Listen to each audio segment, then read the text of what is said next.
one of the things I'm most thankful for is how in the Old Testament there's a passage about Moses talking to the Israelites where he says to choose, today you can choose life or you can choose death.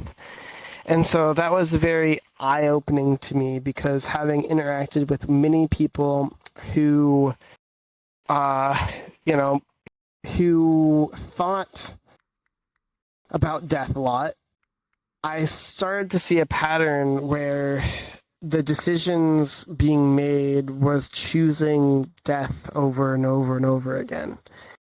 And so, and then I saw other people that saw those circumstances, saw those hard times, and then started choosing decisions of life.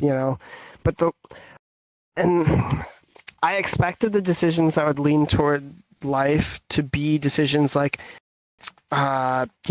always being satisfied with your own achievements or never giving up, having that Dark Souls-like mentality of persevering no matter what the cost, holding on to hope when there is no hope kind of thing.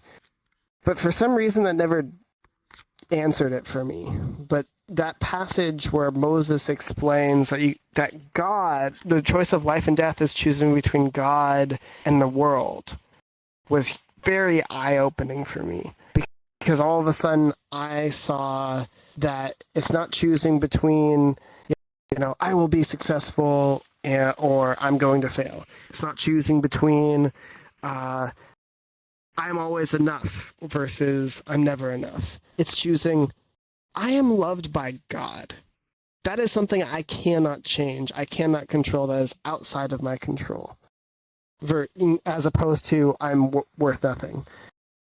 It's choosing I can be forgiven by God over I will never be able to forgive myself. Because guess what? God is outside of myself. And so I don't have to worry about that changing any day. And so now I can choose life by choosing God, by reading his scriptures, by praying, by waiting on him and trying to listen in prayer, because prayer oftentimes becomes a dialogue, ideally. And so that moment was a very thankful moment in my life. So I encourage you, Google search Moses' speech on choose life or death. Choose life or choose death this day. And I hope it'll help. Anyway.